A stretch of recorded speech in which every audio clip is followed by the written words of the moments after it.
Listen, I'm only gonna ask you this one time, and that's locked in, alright? Since his introduction, Yura has always been a little weird to me.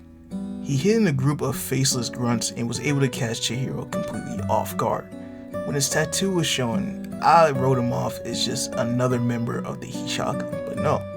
He introduced himself as the main guy, the leader of the group, and the man responsible for Kunishiki's death. At first, I thought he was lying. I don't know what I was expecting a leader to look like, but as a matter of fact, I don't even think I really cared about the Hishaku before that chapter.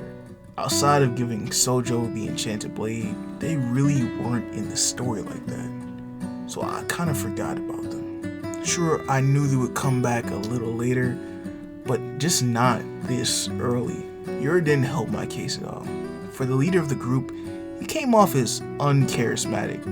His design was cool, don't get me wrong, but it felt like he was missing something. Every line I read, I imagined him speaking like a businessman. He came across as professional, but not in this line of work.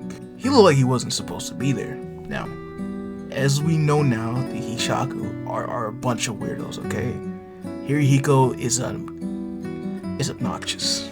He's annoying. He's a brat. Kuriguri is a sword freak. Hakuto is just a freak. Derek and Toto are chill, but they're still a little bit weird, alright? Yuran is a rage baiter, and Bingo eats people. Everybody in this group is weird. And sure, we saw Yura chilling at the playground, but it didn't look like he was genuinely having fun. It's like he was trying to force a gimmick in order to fit in with the rest of his guys. Or that, or he may be broke. They don't got no HQ. My point is, Yura is always the odd man out. Even during the four-way battle, Yura said that Yura didn't strike him as a master swordsman. But due to his athleticism and inconsistent attacks, he was still keeping up. It kind of reminds me of a certain guy that went 0-3. But I don't know, man. So, Yura's not the strongest, not the most skilled, nor the craziest one. Alright? So then what is he? Well, he's just a gambler. He was willing to bet his life on a coin flip in order to get directions to the bathroom. All of his plans are crazy. Extorting a Kaminabi foot soldiers, turning one of his guys into a second vessel so nobody else is able to get inside the base, and using Korra as a test subject in order to test out how the Shinichi's powers work. None of these plans should work on paper, but they always end up going in his favor. He's lucky in the same way a protagonist is lucky. It made me question just who this guy was. What really interests me about Yura is that I wanted to know his opinion on the enchanted blades. Now, throughout the story, we're given various opinions on what the purpose of these enchanted blades are. To protect the weak and kill evildoers, to cause as much destruction as possible. Are they nothing more than merchandise to be put on display, or should they not exist at all? We are shown to believe that Chihiro and his father was right in the purpose of these enchanted blades. After all, they were the ones to create them. But the purpose of the blades is to protect the weak and kill evildoers. Then how come they remain sealed in those boxes where they can't be used at all? Now here's the thing. In Yura's backstory, we see him talking about the end of the war with his fiancée or wife, saying that they can finally rest easy knowing that the heroes will protect this country. But that didn't happen. They weren't there. Crime only got worse now that sorcery was revealed to society. The Kaminabi could not protect everybody getting caught in the crossfire, and it was too much for them. They needed heroes. They needed the enchanted blades, but Kunishiki took them away. Why'd you kill my father? And your father is the reason why the world is like this. Has been living rent-free since that chapter came out. It's perfect because it builds up to this next moment. Now, normally I hate when villains get possessed by a quote-unquote greater villain because it robs that character of their potential and agency. Look at what happened to Shigaraki and a certain guy from Black Clover. Not who you might be thinking about, him. Well, that's a whole nother case for a whole different story. I don't know. And if Emu or Rocks possesses Blackbeard, I'll make a 50-minute rant video on that too. The only villain who can successfully pull off this gimmick and not lose credibility is Bowser. Anyone else, man, you're in trouble. I'm getting off track.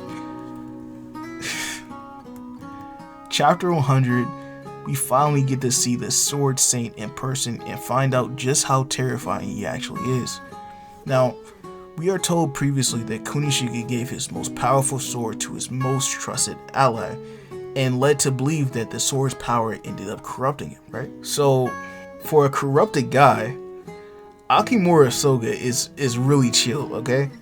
Well, not necessarily chill. So here's the thing, right? Hokozona has an interesting way of writing characters. All of them, no matter how much they try to orify, are quirky, alright? He pulls this off well. None of them come across as corny or cringy, except for that guy, of course. But with that being said, it's terrifying while Akemura is portrayed in this fashion, because he's a perfectly coherent mass murderer. He's not a one-note cartoon villain raving about world destruction, no. He's that uncle you haven't seen in a while that used to take care of you. He's still compassionate and loving, but he can't stop talking about how he supports a certain controversial politician.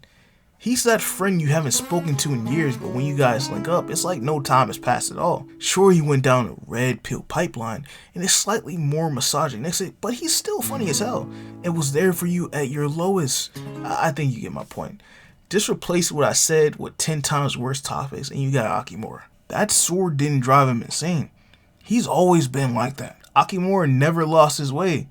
He just got the tools to enact absolute justice. He doesn't even seem to have any animosity for the people who trapped him there. He understands just how crazy he might look, but he doesn't think he did anything wrong, and is willing to do the same thing if given a second chance. His personality even catches Yura off guard, because he's better than what he imagined. At his lowest, this is who could have saved him, and Akemura, through the connection of the enchanted blade, was able to understand Yura perfectly. He told him, "I'll be your hero." The fact that a man that committed an atrocity like that could be anybody's hero, it's horrific. But then again, Yura told Chihiro why that is. Your father is the reason why the world is like this. Kunishige gave the strongest enchanted blade to the guy who believed in the same message as him, to protect the weak and to kill evildoers. But he just takes that to a whole new level. He's what people joke about what Batman is. He's completely he's terrible. And that's what I find perfect about his character, man.